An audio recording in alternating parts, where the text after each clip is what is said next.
स्वामी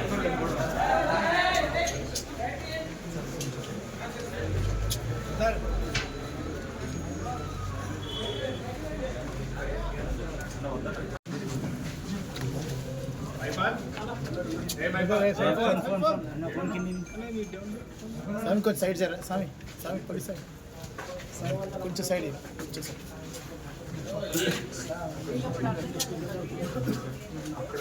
ना बोल ले వద్దు సమీకి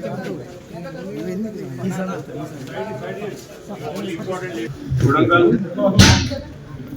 నియోజకవర్గంలో ఫార్మా విలేజ్ పేరిట జరుగుతున్న భూభాగవతాన్ని జరుగుతున్న దురాగతాల్ని అడ్డుకుంటున్నందుకు మా నాయకుడు కొడంగల్ మాజీ శాసనసభ్యుడు అక్కడ ఎల్లవేళలా ప్రజలకు అందుబాటులో ఉన్న పట్నం నరేందర్ రెడ్డి గారిని అక్రమంగా ఈరోజు ఉదయం కిడ్నాప్ చేసి మఫ్టీలో వచ్చి కిడ్నాప్ చేసి దుర్మార్గంగా ఒక భయానకమైన వాతావరణాన్ని సృష్టించడమే కాకుండా ఆయనకు ఆరోగ్యపరమైన సమస్యలు ఉన్నాయని చెప్పి వారి కుటుంబ సభ్యులు చెప్తుంటే కూడా ఆయనకు ఒక ఇన్ఫెక్షన్తో బాధపడతా ఉన్నారు, యాంటీబయాటిక్స్ తీసుకుంటా ఉన్నారు, ఆరోగ్యం బాగాలేదు అని చెప్తా ఉంటే కూడా వినకుండా ఈరోజు కేసు ఏందో చెప్పకుండా అసలు ఏం చేస్తున్నారో చెప్పకుండా అక్రమంగా ఇవాళ పోలీసు వాళ్ళు రేవంత్ రెడ్డి ప్రైవేట్ సైన్యం లాగా విచ్చలవిడిగా వ్యవహారం చేస్తా ఉన్నారు. వ్యవహారం ఎంత నికృష్టంగా ఉంది పోలీస్ వ్యవస్థది అంటే ఇవాళ అక్కడ గెలిచిన మహబూబ్ నగర్ ఎంపీ అంటే కొడంగల్ నియోజకవర్గానికి కూడా పార్లమెంట్ సభ్యురాలుగా ఉన్న శ్రీమతి డికే అరుణ గారు పోతే వారినేమో మధ్యలో అడ్డుకొని పోనివ్వడం లేదు గ్రామానికి.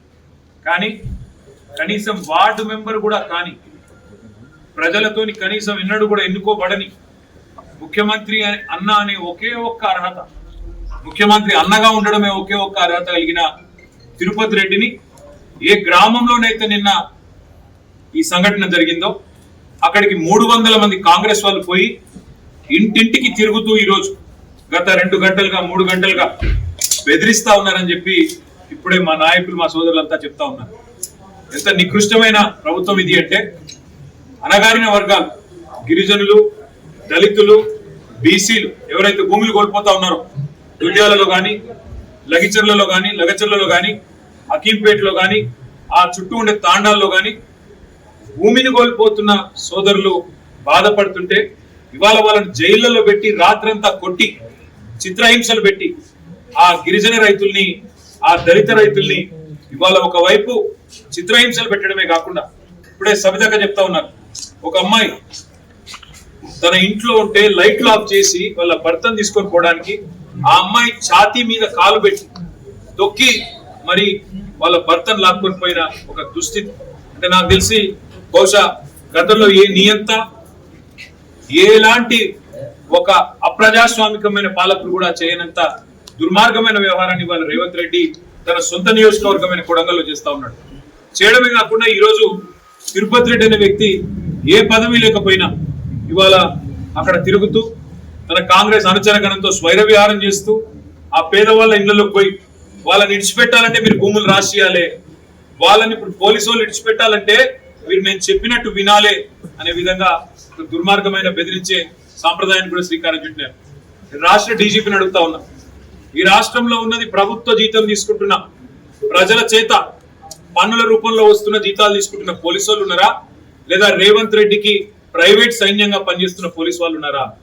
ఎందుకు ఏ కారణం చేత మీరు ఈరోజు ఒక ఎంపీ గారిని ఆపుతారు, మహబూబ్ నగర్ ఎంపీ, రేపు మేము కూడా పోతాం, మమ్మల్ని కూడా అడ్డుకుంటారా? కానీ అదే తిరుపతి రెడ్డికి మాత్రం సెక్యూరిటీనిచ్చి ఆయన కూడా 300 మందిని ఇచ్చి మరి అక్కడ 144 సెక్షన్ పెట్టినామన్నారు. ఎక్కడ పోయింది మరి మీ 144 సెక్షన్?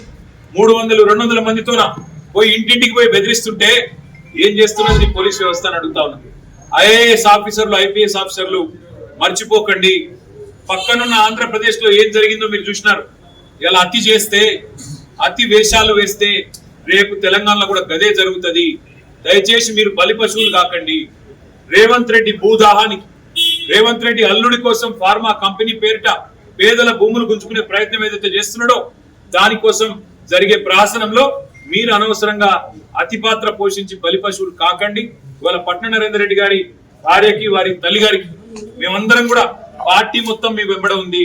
కేసీఆర్ గారి ఆదేశం మేరకు మేమందరం కూడా మీ దగ్గరకు వచ్చినామని చెప్పడానికి, అదే విధంగా రేపటి రోజున ఏ పేద రైతులనైతే ఈ ప్రభుత్వం అరెస్ట్ చేసిందో వారి కుటుంబాలకు కూడా ధైర్యం చెప్పడానికి మేమందరం కూడా పోతాం.